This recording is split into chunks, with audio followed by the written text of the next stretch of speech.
Okay, new stream, new day.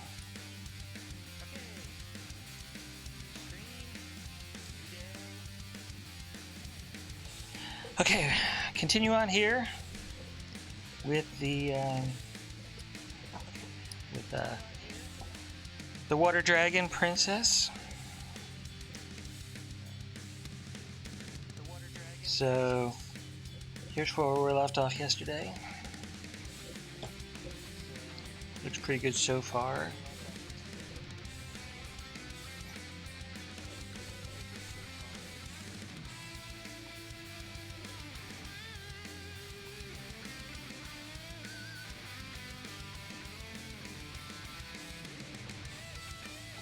Getting set up.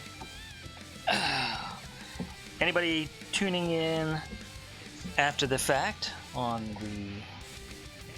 the VOD or YouTube, go to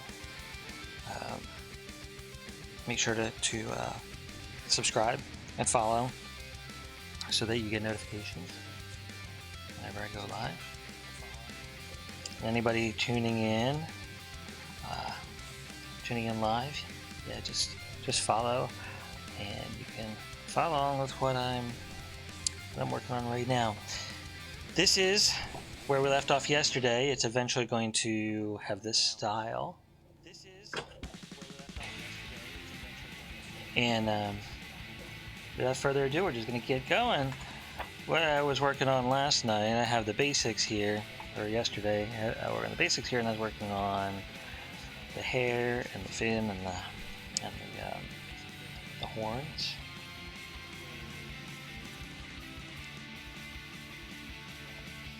And sometimes it seems a little slow going, but this is very beautiful.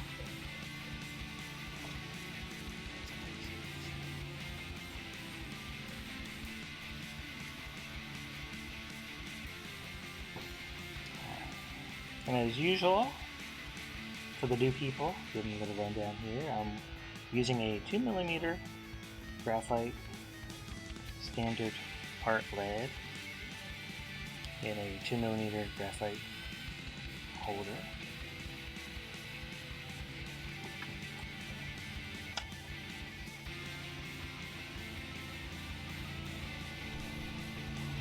And I'm using Strathmore sketch paper. I like it has a good texture on it, good texture to it, nice toothiness.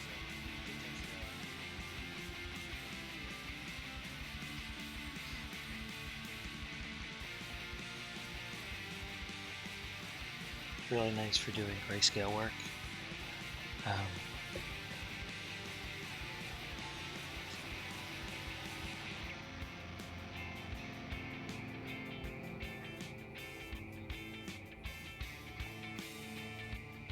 Good contrast and texture, especially when working with like skin tones, skin textures, or other textures. Most textures are not perfectly smooth, so the Strathmore gives a nice, almost like a photographic kind of quality to it, as opposed to, digital smooth, just perfectly smooth digital.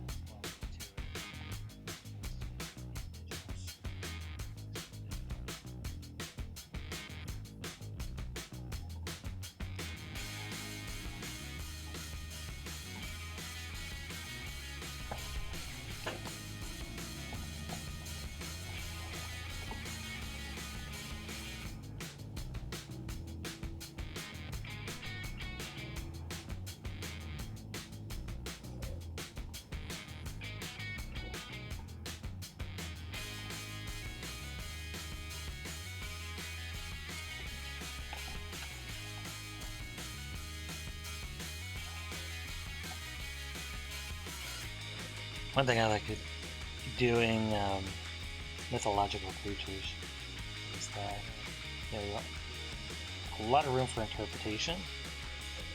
Sometimes people make dragons or fearsome or gruesome or whatever, beastly. But there's a lot of beauty in the forms that graceful forms. Same thing with, you know, other mythological creatures like mermaids, which I guess this is kind of a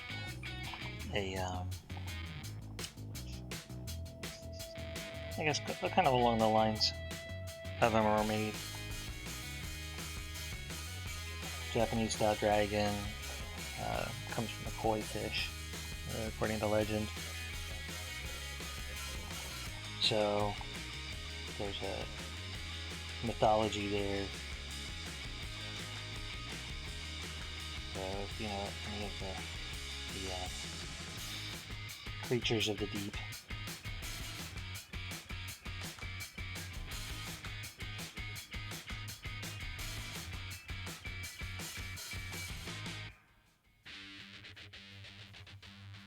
A lot of times people make mythological creatures to be kind of,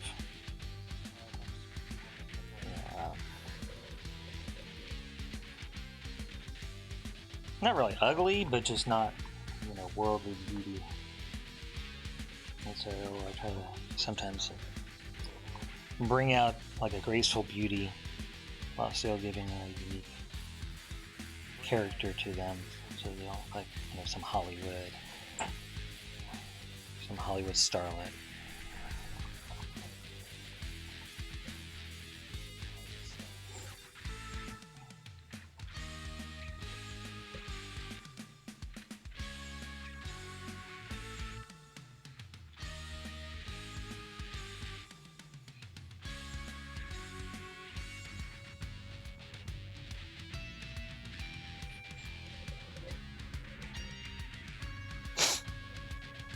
This one kind of reminds me of Spinal Tap, something that, you know, Spinal Tap would do in their live show with the big skull head coming down.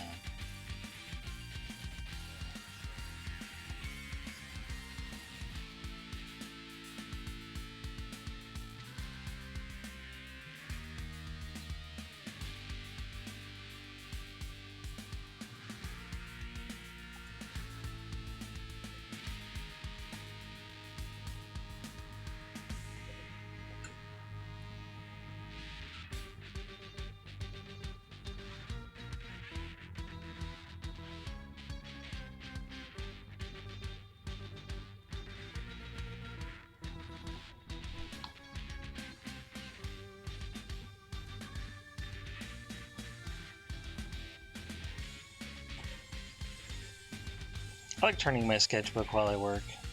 Whatever page I work on, it allows me to get a nice, smoother curve, more solid lines than if I just had it kept it in the same position. Always amazed when an artist just has their painting up on an easel and you just knock it out. It's like, I always have to kind of adjust according to the stroke, keep it kind of circular so I can keep it nice and strong.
guys can see this building up gradually.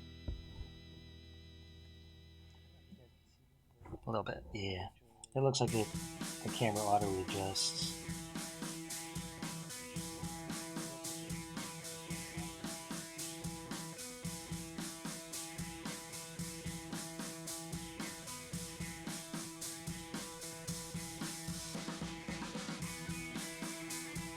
I like building it up really gradually. Sometimes it seems it's a little slow going, but I think it gives the best effect. That way you don't overwork the grain of the paper. You can actually keep the texture.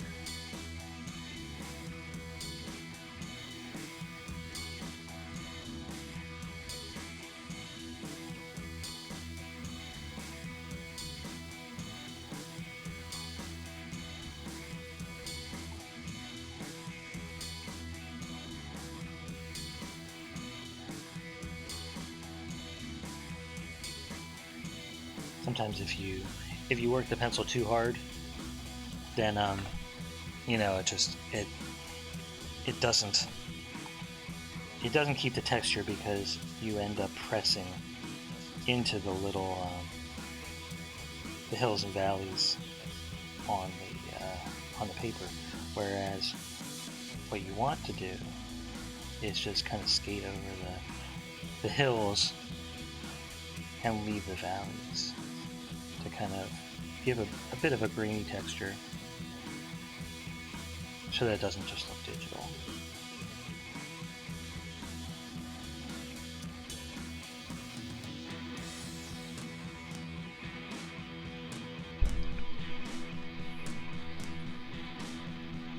If you go too hard, then sometimes it makes it very difficult to use the eraser to lift. That's definitely one thing that we want to do. We want to be able to give a texture when we're putting down the graphite, but also be able to create new textures by lifting. Things that I'll do here on the little dorsal fin is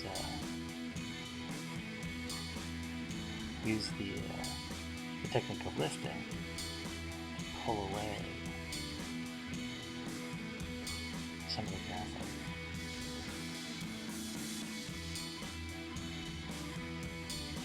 Kind of spots.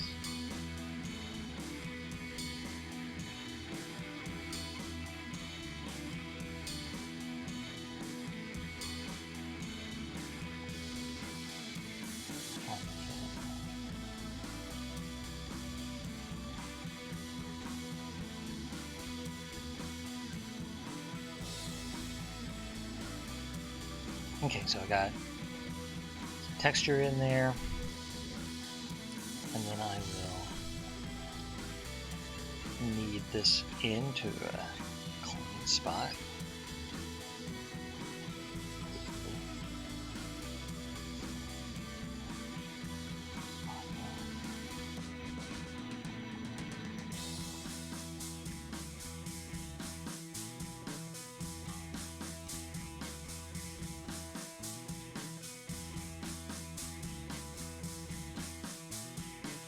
And an advantage of that, let's see if you can see this. I'm gonna bring it closer. Oops. I don't know if...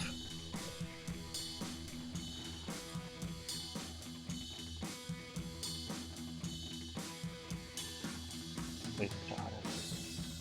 Yeah, it looks like it's a little too close for autofocus, but you get some spots and speckles here that still have some tone in them, so it's not just a matter of leaving space blank.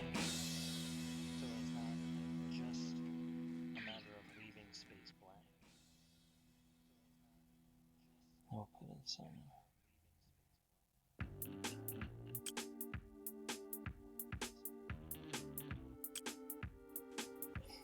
dark spots, so it has dark and light spots.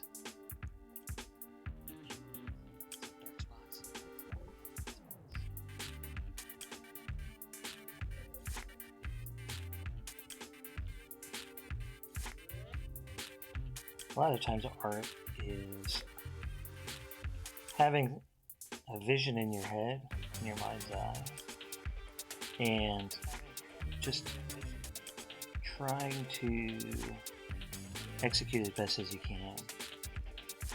Sometimes that involves some working and reworking, and sometimes you get it right the first time, but a lot of times people think that, you know, an artist is just,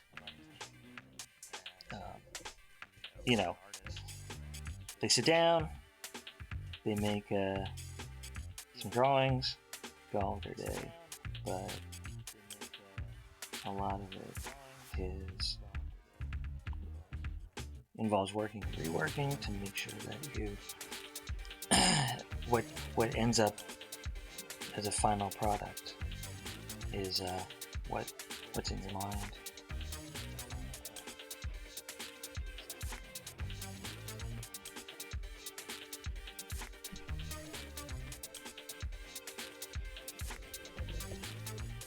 My cat's here to say hello.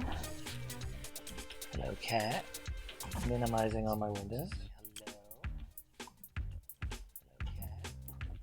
There you go. Clawing yourself.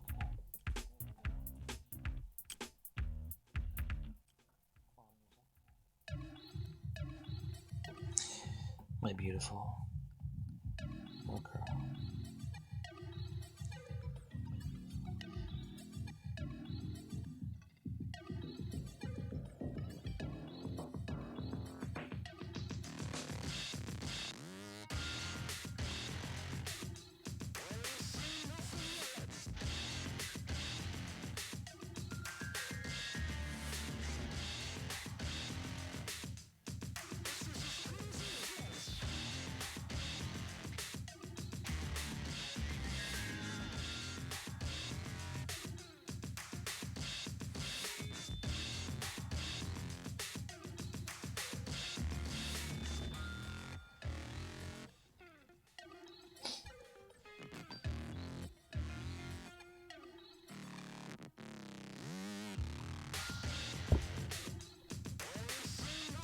Okay, and if you're just tuning in,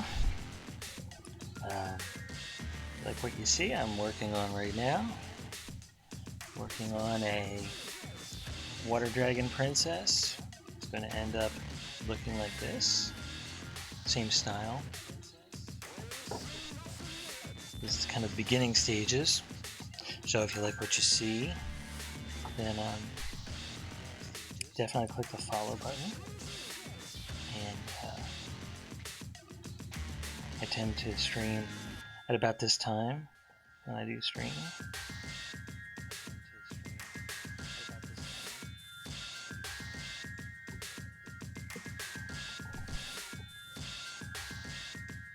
And don't forget to catch up with me on Twitter and Instagram. Both of them the links are available down in the info, but also it's just Pinky Racer Draws.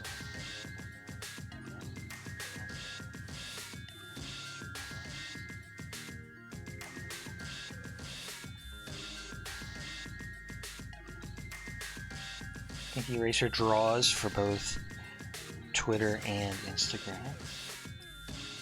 And if you follow me there, if you're interested in the stream, I tweet out a little bit in advance of going live, kind of give a notice, and then once I'm actually live, I send out another tweet.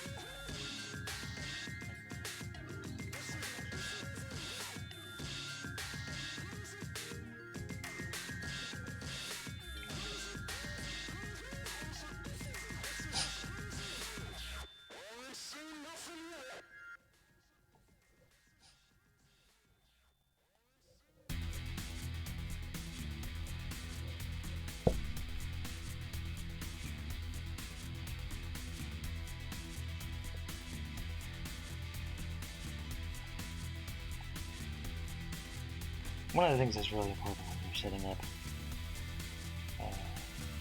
this kind of drawing, where you're drawing something imaginary, is coming up with the textures, the different textures that everything has. You know, you have the texture of the skin, the texture of the water. You're going to have texture of the fins, texture of the hard horns. You know, everything. You want to be able to convey that, all of the different textures. And I think what I'm going to do, because the fin and the hair are both light, I like how the horn is turning out, except I know that the skin is going to be darker. So I think what I'm going to do is I'm going to go a little bit darker on the horns, just because I want the face and the horn and the whole figure to just really stand out. So I'm going to push it a little bit.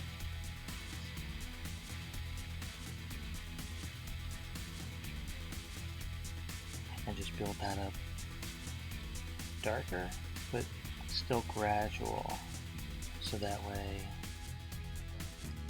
you retain the texture without just grinding in graphite.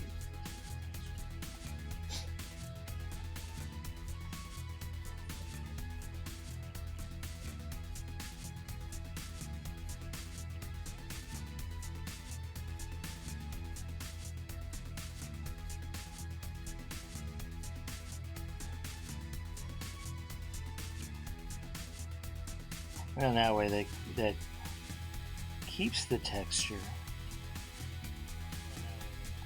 and yet still provides a different look and feel. It gives, you keep the page texture, the artistic texture, while still being able to have different textures within the drawing for different elements.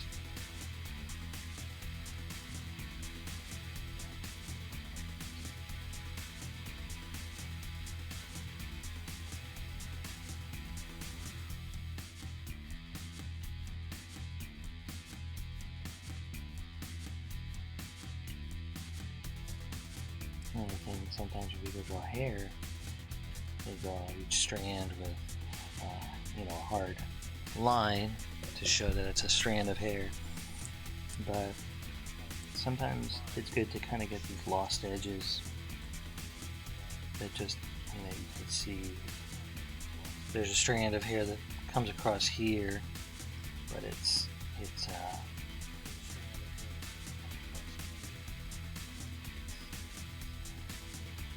doesn't just look like you filled in every single one.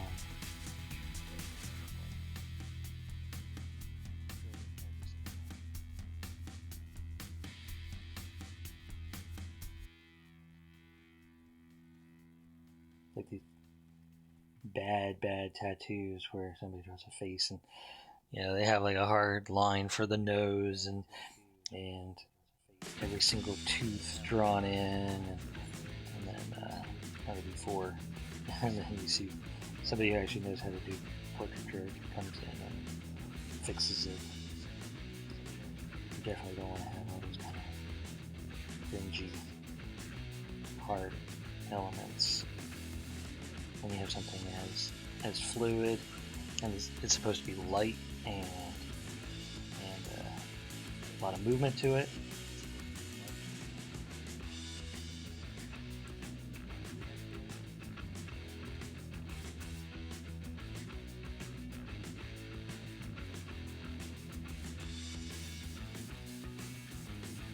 So sometimes it's good just to have those lost edges there, keep them real soft and not definite.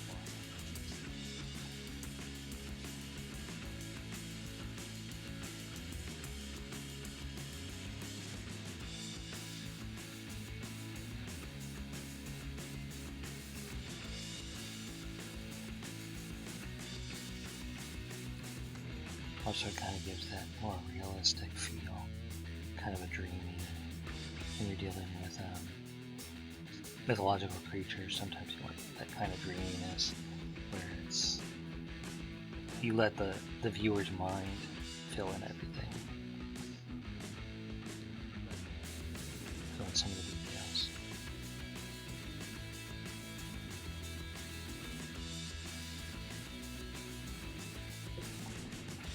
Okay.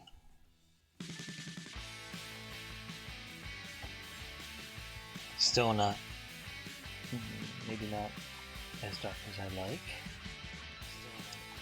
So keep working it a little bit. I want this to be able to be set off.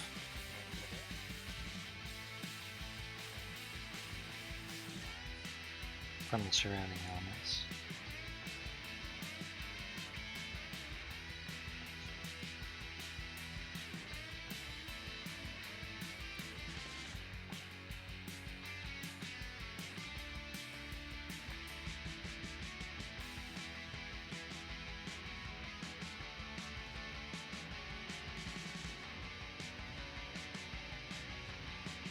So just kind of backfill a little bit on the fin, even though it might not be naturally as dark as I'm making it. I want to have a little bit of that backfill there just to make sure that the horn itself does stand out, because I'm going to be going darker than it is.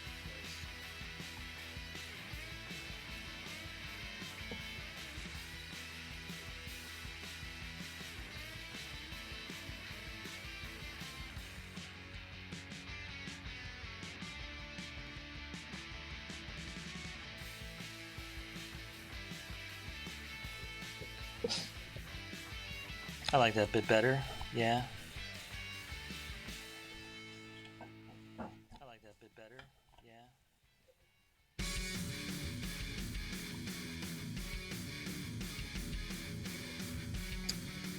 And again, every once in a while people pop in. If you're new here, then make sure to click the follow button. Check me out on social media. Pinky Racer Draws on both Twitter and Instagram. I always post when I'm about to go live, and then when I do go live on Twitter, I tweet it out, and that way you'll be notified if you're following me on Twitter.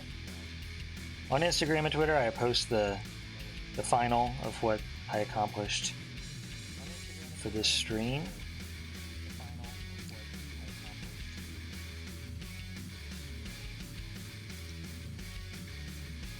So if you like what you see, this is going to have a similar style to this one. It's part of a set, what I'm working on right now. Part of a set of 4 elemental dragon princesses. This is the air dragon. And right now what I'm working on is the water dragon. So it's going to eventually have the same finished style. And then once I get done with the water, then I'm going to move on to the fire dragon and the earth dragon. So that way I have a complete set of 4. So if you like what you see, click the follow button and come back and see me tomorrow. Stay for the rest of the time today, but I stream around this time when I do get to stream, which is 1 o'clock to 2 o'clock or so, Central Standard Time. So we'll check the time, whatever it is now, even with daylight savings time.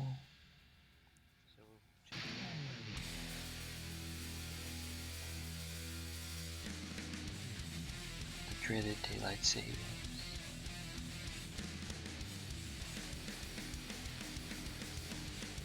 And even if you don't like the art, stay for the music.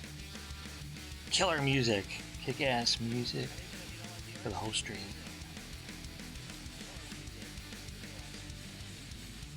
The music itself is worth sticking around for, I think.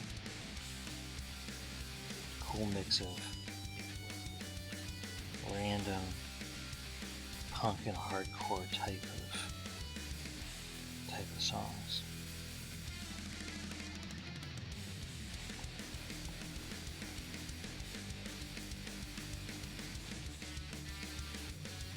just cheesy enough to remind you of the 80s and 90s.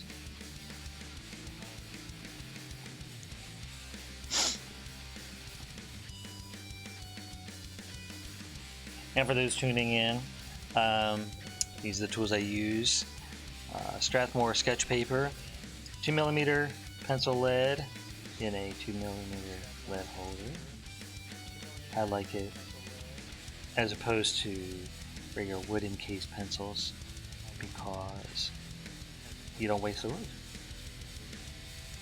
All the benefits of a pencil in a reusable, eco-friendly holder.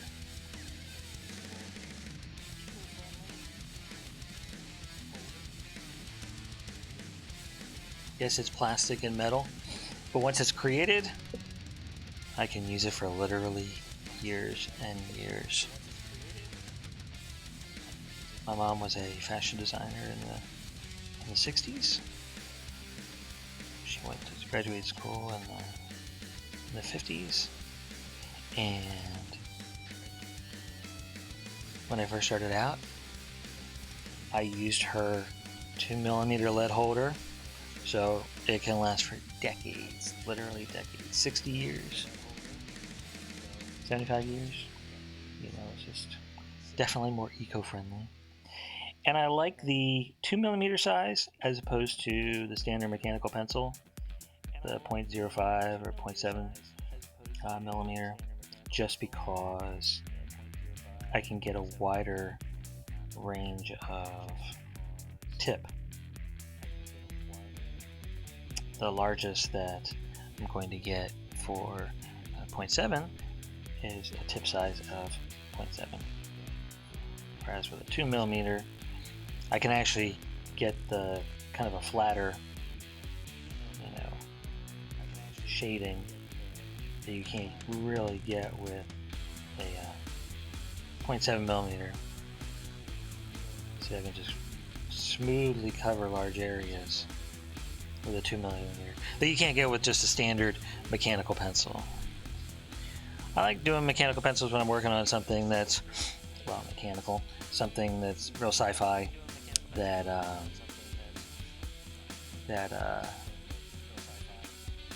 likes a lot of detail, a lot of fine lines.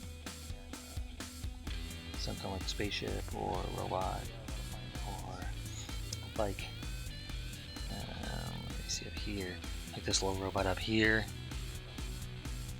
You just see my finger going all the way up. Corner, where is it? Up here. Up, you know, this guy. Okay, so I would use just a regular mechanical pencil sometimes to draw that kind of stuff, so that you get just definite lines, and the lines are not particularly varied. Whereas with this, you see a lot of difference in line weight, like this swirl right here and this swirl right here. They're heavier parts down here, a little bit heavier there, a bit softer there, and real fine there. And so with using 2mm lead instead of a regular mechanical pencil, I can get a really amazing variety of lines that create the illusion of 3D, create the illusion of reality, even a mythological creature.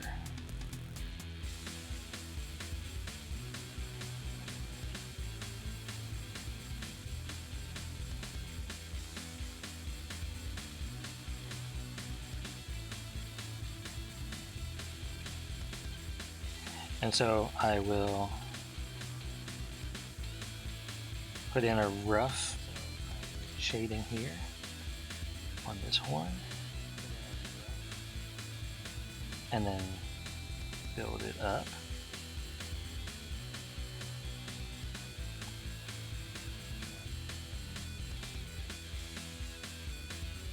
To match the first one.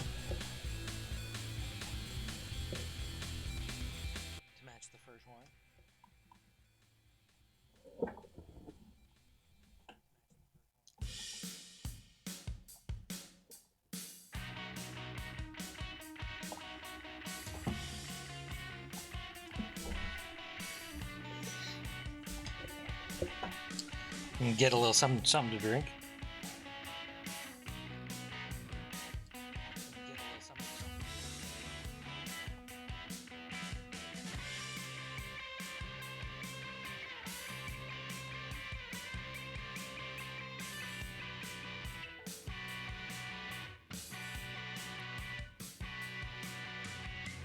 Make sure the darkness stays consistent. Taking into account the shadows of it, where the light source is coming from.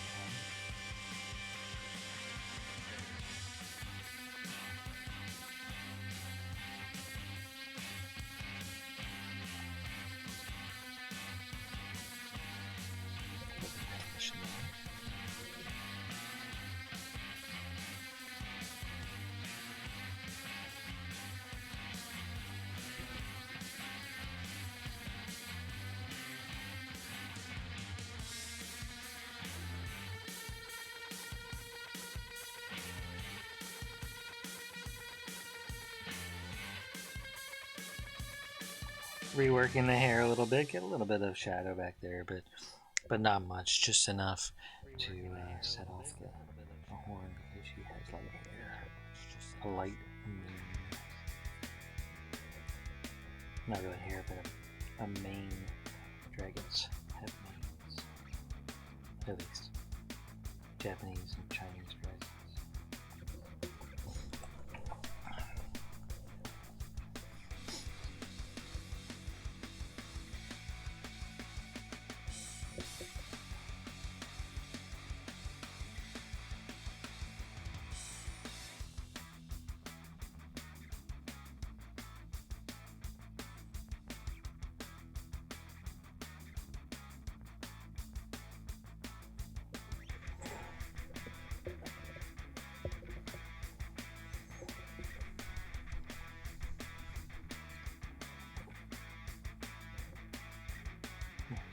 Clean up here.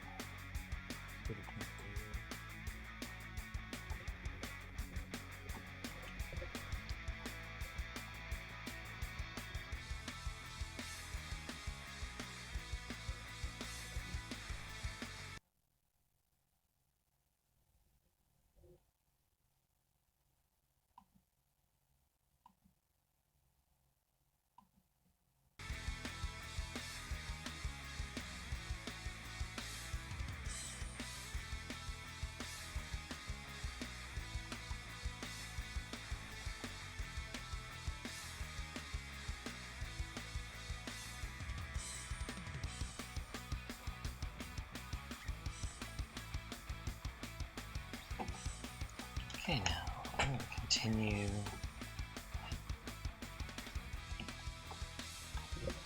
this swoosh of the hair. The end of the horn.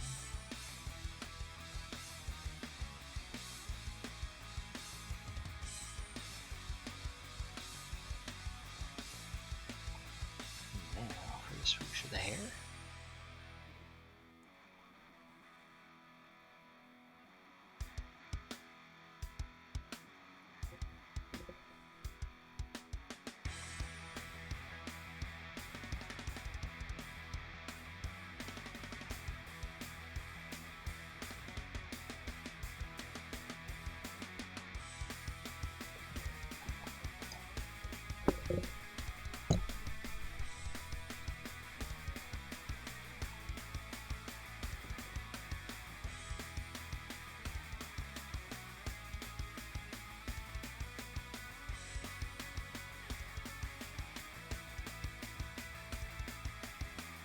One of the problems when you're doing something so fluid or graceful or however you want to term it, hair kind of goes how it wants to go, but it always follows a curve. Hair will always curve.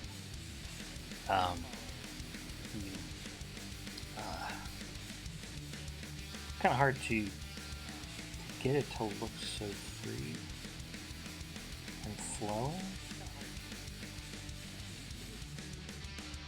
but also with solid line. sure to make it look effortless.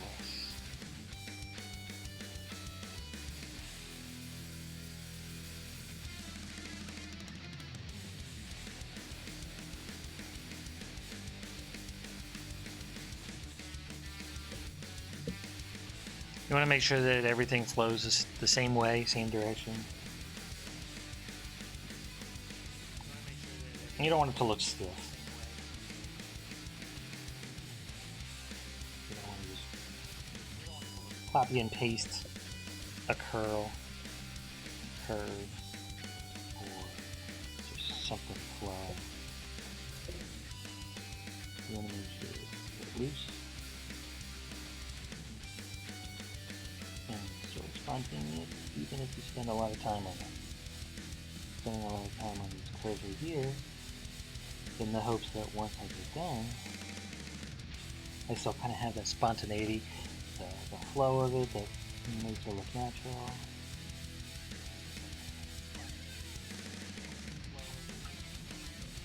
Something like that.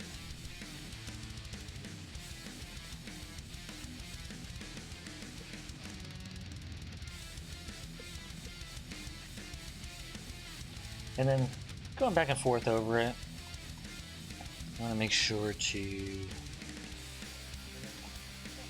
keep everything looking smooth. And right here, I noticed that it's not as smooth as I would like. So I'm going to put that here.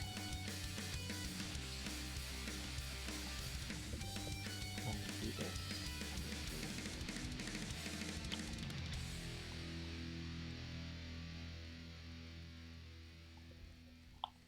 And that's one of the advantages of using a kneaded eraser over just a standard vinyl eraser. Vinyl erasers are really great for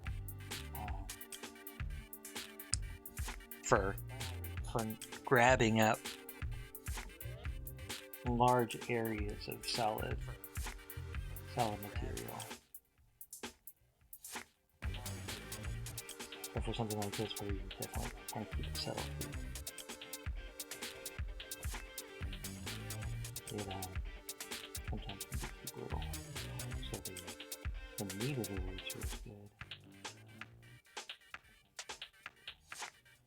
because if it's a little bit off, I can knead it down to just a really teeny point. And then if it's just a little bit, really just a little bit off, I can just dab at it and just bring up a little bit of the graphite.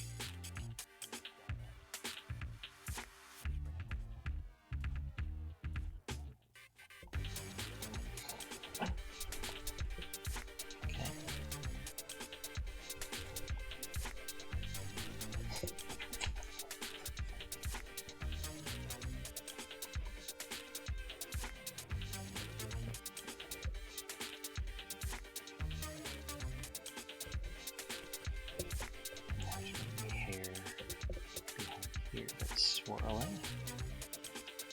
So even though I'm going to be filling in, I'm going to be backfilling this side of the dorsal fin, I'm going to want to make sure that my strokes and my line work follow at least mostly where the direction of the hair is going to flow.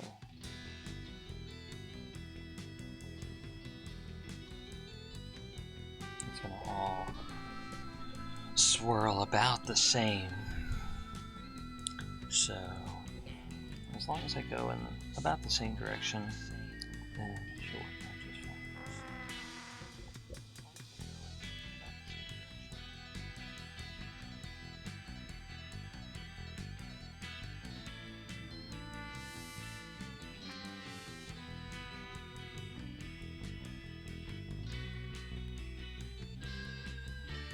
Even if you don't see it, it's a really good idea when you're doing something that's just a lot of shading instead of solid line work.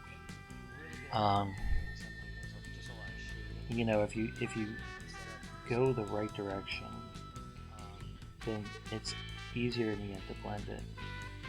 Because if you go crosswise, you might not see it, but subtly you're going to get these conflicts of line and movement. And you just want to make sure to take all precautions, because one thing you don't want your viewer to do is to stop believing in the image that you're presenting to them. And so you don't want anything to kind of interrupt visual. So I'll start out with some shading here that follows the overall lines of where I want the hair to go. And then just do general gray shading. Fill in. And then whatever I draw on top of that is going to be reinforced by the shading that I'm doing, the direction and the flow of the shading that I'm doing here. Like right here, I have the curvature of the horn, and so the flow of the shading is going to be behind it. And here's a case where if this curvature here juts out too much, and the flow of the shading and the hair strands, the mane, is going in a different direction, then the conflict between the direction of the strands of the mane and the outer perimeter of the horn is going to reinforce that there's something in the background going this way and the horn is slightly different direction going that way. Then it's going to reinforce the 3D effect, the volume, the depth of field that I'm trying to create with the sketch in the first place.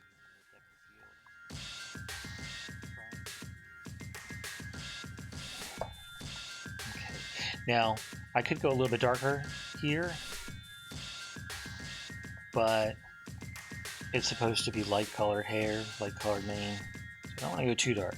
Just want to go dark enough to make sure to differentiate between this clump of hair that's flowing, and then this one in the front here that's going around here, because you're going to get strands of hair here that are going to just be layering from the back of the head. Are going to be just different layers of hair.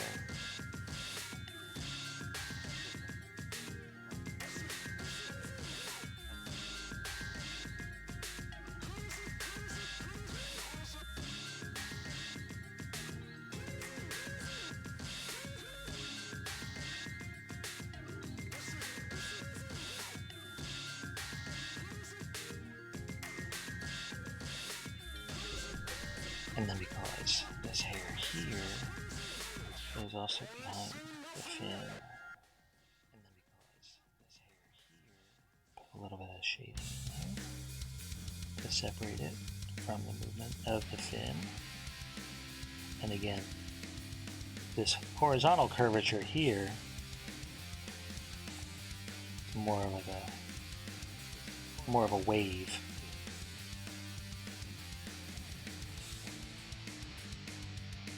If I shade perpendicular to it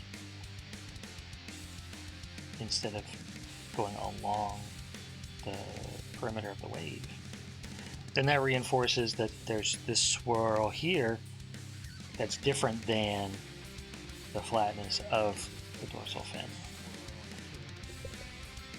And so, since these are different layers, I want to have a little bit of darkness here where these hair strands, these are more forward and those recede in the background a little bit more.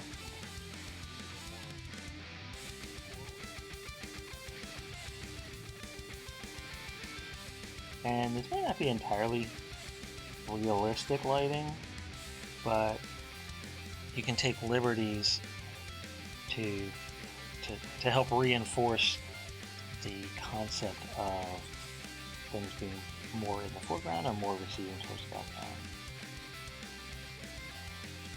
I'm actually going to help do that by giving it a little more openness in the flow here, where it goes behind these hairs on the side of the head,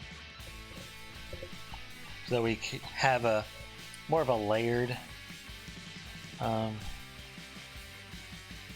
You can definitely see the layers as it flows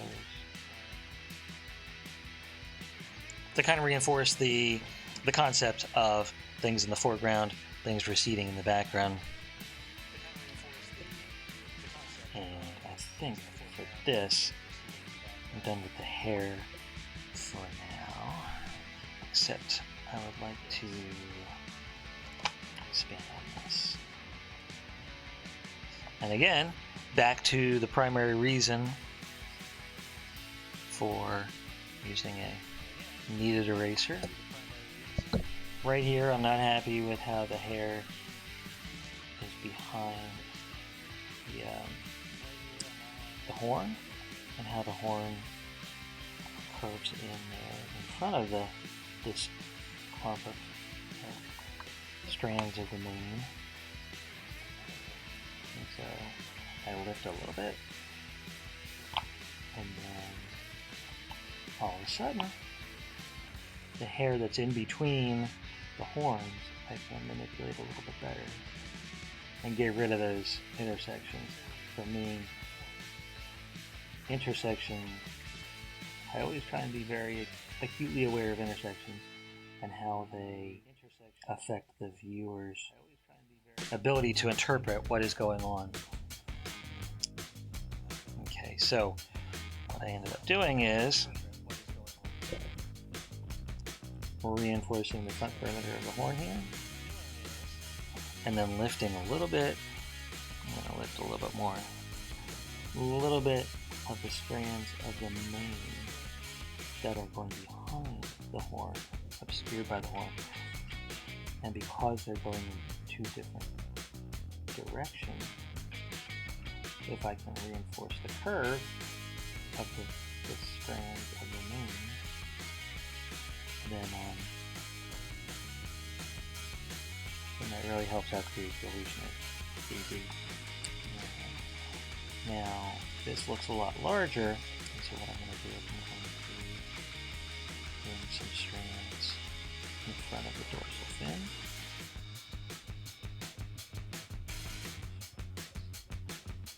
And lift a little bit off the dorsal fin there. And with this, I'm going to keep a little bit of the lost edge, so that it gives a hint of strands going through, not creating a real, definite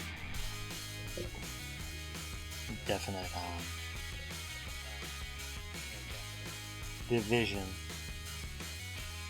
that keeps the hair a little bit more free, a little bit lighter, not so heavy. And then I'm going to lift a little bit more here to continue keeping the hair a little lighter, a little bit. Again, those the lost edges.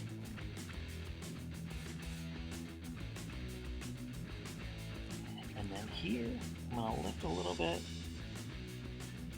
while keeping the darkness so that I can, again, continue with the lost edges.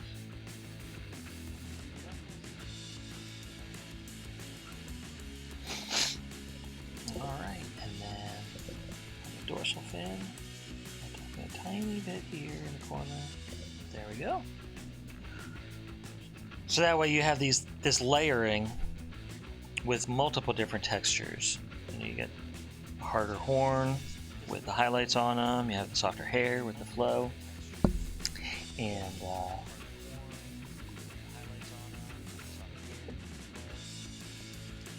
so you just get this nice balance and a nice interaction between all the different elements in the composition.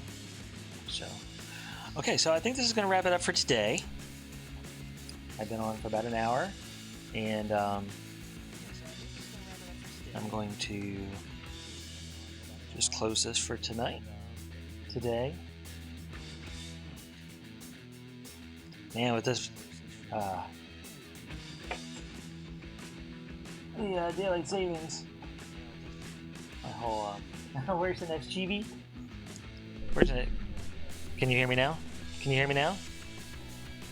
You say you can't really hear me?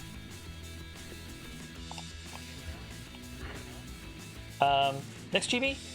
I don't know what I'm gonna do. I have an idea of what I'd like to do. Here, let me boost the. Can you hear this now?